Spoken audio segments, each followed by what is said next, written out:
नमस्कार मित्रों, स्वागत है आपका। आज हम पढ़ेंगे डचों के बारे में। यूरोपीय कंपनियों का आगमन में हमारा जो नेक्स्ट टॉपिक है डच। देखिए, सबसे पहले आया था पुर्तगाली, उसके बाद आया डच ना। तो आज हम डचों के बारे में पढ़ेंगे और पुर्तगालियों के बारे में हमने देख लिया। तो देखिए डच क्या चीज़ है। तो यह बेसिकली जो नीदरलैंड यानी जो हॉलैंड है ना, स्पेन के साइड में थोड़ा सा जाएंगे तो उसके बगल में एक हॉलैंड पड़ता है, वहाँ से सब आए थे। तो जो हॉलैंड से जो डच आए थे वे इंडिया आए थे और सबसे पहले सुमात्रा द्वीप पर पहुंचे थे। सुमात्रा यानी इंडोनेशिया का एक द्वीप है वहाँ पर। तो देखिए जो यूरोपीय लोग थे ना, ये इंडिया आए थे। सबसे पहले पुर्तगाली आए थे, इसके बाद डच आए थे। तो डच जो बेसिकली हॉलैंड के निवासी थे, जिसको हम नीदरलैंड भी बोलते हैं। और ये जो प्रथम यानी जो पहला यात्री आया था उसका नाम था कार्नेलियन हाउटमैन, जो कि 1596 में सुमात्रा पहुंचा। तो सुमात्रा इंडोनेशिया का एक द्वीप है जो अंडमान निकोबार से सटा हुआ है। सुमात्रा द्वीप पर पहुंचा था और 1602 ईस्वी में 1602 में United East India Company of Netherland करके जो वहाँ की जो कंपनी थी ना, उसको मिलाकर लोग मिलकर एक कंपनी बनाई, United East India Company of Netherland, जिसको हम VOC, इसका मूल नाम था VOC। इसका जो मूल नाम था, इनकी जो कंपनी का मूल नाम था VOC नाम था। और 1605 ईस्वी में जो प्रथम डच फैक्ट्री की स्थापना होती है वो मसूलीपत्तनम में होती है। इसके बाद वे क्या करते हैं, यानी कि पहली जो डच फैक्ट्री थी उसकी स्थापना होती है 1605 ईस्वी में मसूलीपत्तनम में। इन्होंने जो अम्बायना एक द्वीप था जो किसके कब्जे में था, तो वह पुर्तगालियों के कब्जे में था। उस पर इन्होंने अधिकार कर लेते हैं। पुर्तगालियों के जो एक द्वीप था अम्बायना द्वीप, उस पर ये लोग अधिकार कर लेते हैं डच वाले। 1610 ईस्वी में चंद्रगिरी के एक राजा थे। चंद्रगिरी के राजा से पुलिकट प्राप्त करते हैं और वहाँ पर अपनी फैक्ट्री को स्थापित करते हैं। और वहाँ पर पैगोडा यानी सोने के सिक्के का चलन करते हैं। यानी कि चंद्रगिरी के राजा से 1610 में पुलिकट नामक स्थान को प्राप्त करते हैं, वहाँ पर फैक्ट्री की स्थापना करते हैं और अपने रीजन में पूरा पैगोडा जो कि सोने के सिक्के का प्रचलन करते हैं। 1619 में जकार्ता जीतते हैं। 1619 में पुर्तगालियों से जकार्ता जीतते हैं और वहाँ के जो खंडहर थे, खंडहरों पर बैटेविया नामक स्थान की स्थापना करते हैं। बैटेविया नामक शहर की स्थापना करते हैं या नगर बोल सकते हैं आप। 1616 ईस्वी में सूरत में फैक्ट्री की स्थापना करते हैं। 1616 में फैक्ट्री की स्थापना करते हैं सूरत में। फिर 1641 में विमलीपत्तनम में फैक्ट्री की स्थापना करते हैं। बंगाल में इन्होंने अपनी जो पहली फैक्ट्री स्थापित की थी या खोली थी 1627 ईस्वी में पिपली नामक स्थान पर खोली थी। यानी कि बंगाल में इन्होंने अपनी जो पहली फैक्ट्री खोली थी 1627 ईस्वी में और पिपली नामक स्थान पर खोली थी।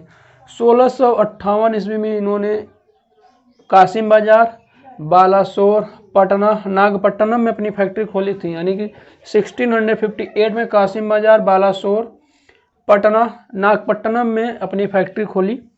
और 1664 में औरंगजेब ने 1664 यानी 1664 में औरंगजेब ने इन पर 3.5% यानी 3.12% वार्षिक चुंगी पर बंगाल, बिहार और उड़ीसा तीनों दे दिया। यानी कि बस 3.5% वार्षिक चुंगी, यानी एक साल में जितना भी रिवेन्यू कलेक्ट होगा उसका 3.5% किसको देना होगा, औरंगजेब को देना होगा।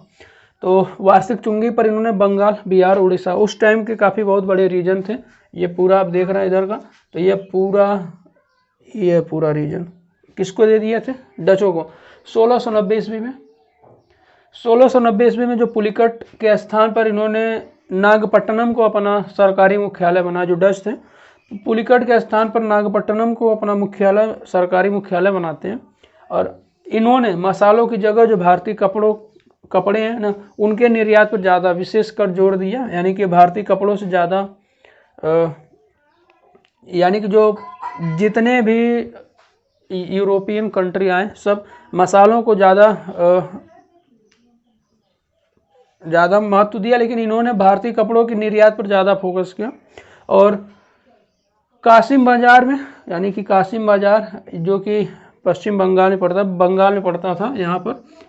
ये देखिए कासिम बाजार यहाँ पर। तो कासिम बाजार में इन्होंने रेशम बनाने का उद्योग स्थापित किया और भारतीय वस्त्र को निर्यातित बनाने का जो श्रेय जाता है वो इन्हीं को जाता है। भारतीय वस्त्र को निर्यातित करने का श्रेय या बनाने का श्रेय डचों को जाता है। 1759 में अंग्रेजों से, देखिए 1759 यानी 1759 में बेदरा का युद्ध होता है जो कि बंगाल में पड़ता है। बेदरा के युद्ध में अंग्रेजों से हार जाते हैं और इनकी जो भारत से छुट्टी हो जाती है। और इनकी जो व्यापारिक पद्धति थी या कार्टेल पद्धति पर थी और ऐसा कहा जाता है कि अब तक का जो सबसे ज़्यादा परसेंटेज यानी जो लाभांश दिया जाता था प्रॉफिट, वो 18% तक पूरा बढ़ता था। जो प्रॉफिट होता था उसका 18% पूरा बढ़ता था, जो कि अब तक का सबसे ज़्यादा हाईएस्ट लाभांश है, प्रॉफिट है। तो आप समझ गए होंगे डच कौन थे, कहाँ से आए थे। सबसे पहले कौन आया था, कार्नेलियन हाउटमैन, जो कि सुमात्रा पहुंचा था। यहाँ पर कुछ हमारी ये देखिए यूरोपीय कंपनियों हैं जो मैप में आपको दिख रहे हैं, तो इसके बारे में डिस्कस कर लेते हैं थोड़ा सा। यूरोपीय कंपनी है, ये पूरा मैप आपको दिख रहा होगा। यह देखिए जो अंग्रेज है ये रेड कलर से स्टार बना है, फ्रांसीसी ग्रीन कलर से, पुर्तगाली हैज बना है ब्लू कलर से, डच डॉट पॉइंट है यानी सर्कल है एक ब्लैक कलर से, और डेनमार्क प्लस साइन के साथ सर्कल बना है। तो इसको हम दिखा दें। सबसे पहले अंग्रेजी कंपनी, इधर से चलते हैं। तो देखिए कासिम बाजार में यहाँ पर अंग्रेजी कंपनी का यहाँ पर है कासिम बाजार में। पटना में अंग्रेजी कंपनी, और हुगली पर किसका था, तो अंग्रेजी फैक्ट्री यहाँ पर खुली थी। ये सब फैक्ट्रियाँ पूरी खुली हैं। तो ये देखिए अंग्रेजी फैक्ट्री खुली है, इधर पटना में भी अंग्रेजी फैक्ट्री, इधर हुगली पर भी अंग्रेजी फैक्ट्री। यह देखिए चिनसुरा जो कि पश्चिम बंगाल का रीजन है, तो इसका डच का देखिए यह है चिनसुरा यहाँ पर। यह देखिए जो ग्रीन कलर का दिख रहा है स्टार, यह चंद्रनगर किसका, तो फ्रांसीसी का, यानी चंद्रनगर पर फ्रांसीसी की फैक्ट्री खुली थी। यह रेड कलर का फोर्ट विलियम, यह देखिए एक जो फोर्ट विलियम खुला था यहीं पर है, देखिए एकदम कोने पर है। तो ये अंग्रेजों का था। यह देखिए सेरामपुर किसका, तो सेरामपुर है डेनमार्क का, यह सेरामपुर है। और इधर नीचे आएंगे, जैसे साउथ की साइड आएंगे तो देखिए मैक्सिमम आपको जो साउथ रीजन है उसी में जो यूरोपीय लोग थे उसी साइड आपको ज़्यादा मिलेंगे। नॉर्थ एरिया में बहुत कम मिलेंगे, क्योंकि उस साइड मुगलों का ज़्यादा चाल चलन था, चलते मतलब उन लोगों का जो महत्व ज़्यादा था मुगलों का ऊपर। तो मसूलीपट्टनम में आपका अंग्रेज मिल जाएंगे। देखिए ये मसूलीपट्टनम अंग्रेज की फैक्ट्री खुली थी। नेल्लोर में भी अंग्रेज की फैक्ट्री। फोर्ट सेंट जॉर्ज ये भी देख रहे हैं इंग्लिश फैक्ट्री खुली है, अंग्रेजी फैक्ट्री। सेंट थॉम देखिए यहाँ पर पड़ता है, यह है डच फैक्ट्री। ये देखिए डच फैक्ट्री है सेंट थॉम। पौंडीचेरी में देखिए फ्रांसीसी, देखिए जो पौंडीचेरी होता है यह फ्रांसीसी इसको अपना कार्यालय बनाते हैं और जब तक रहते हैं यही उनका कार्यालय होता है। आप एक चीज़ देखेंगे जहाँ पर अंग्रेजी फैक्ट्री खुली उसी के आसपास फ्रांसीसी फैक्ट्री भी खुलती है, क्योंकि ये बस जहाँ पर अंग्रेज आते हैं उसी के पीछे पीछे ये भी चलते हैं। फोर्ट सेंट डेविड देखिए इंग्लिश फैक्ट्री यहाँ पर खुली है। नीचे आप जाएंगे तमिलनाडु का रीजन है फोर्ट सेंट डेविड। ट्रेंकोबार देखिए यहाँ पर है, यह फ्रांसीसी फैक्ट्री है ट्रेंकोबार। आप इधर आप आएंगे वेस्ट साइड तो कोचीन जो कि केरल में पड़ता है, यह देखिए पुर्तगाली है, यानी कि मैक्सिमम पुर्तगाली लोग देखिए वेस्ट साइड है। जो मैक्सिमम पुर्तगाली कंपनी है फैक्ट्री सब वेस्ट साइड है। कोचीन है पुर्तगाली कंपनी। फिर कालीकट है जहाँ पर सबसे पहले पुर्तगाली वास्को डी गामा आया, तो कालीकट पुर्तगाली कंपनी। अंग्रेजी फैक्ट्री है कुन्नूर में। ये देखिए गोवा में पुर्तगाली और अंग्रेजी दोनों फैक्ट्री गोवा में। पुर्तगाली लोग सबसे पहले इंडिया में आए थे और सबसे लास्ट में 1960 में गए। 1498 में सब वास्को डी गामा आया था और 1960 में यहाँ से गया। सबसे लेट जाने वाले पुर्तगाली हैं। और बम्बई में इनको देखिए 1661 में दहेज में इनको मिल जाता है मुंबई अंग्रेजों को। तो बम्बई है जो कि अंग्रेज की फैक्ट्री इंग्लिश फैक्ट्री। फिर यह पुर्तगाली फैक्ट्री सलसेट। फिर बसीन जो है इसी के ऊपर, यह सब एमपी मुंबई महाराष्ट्र का रीजन है। तो बसीन देखिए यह पुर्तगाली फैक्ट्री है। फिर इधर देखिए उसके ऊपर जाएंगे दमन और दीव। देखिए दीव यह थोड़ा सा गुजरात के नीचे है, एक छोटा सा द्वीप है वह दीव है, जो कि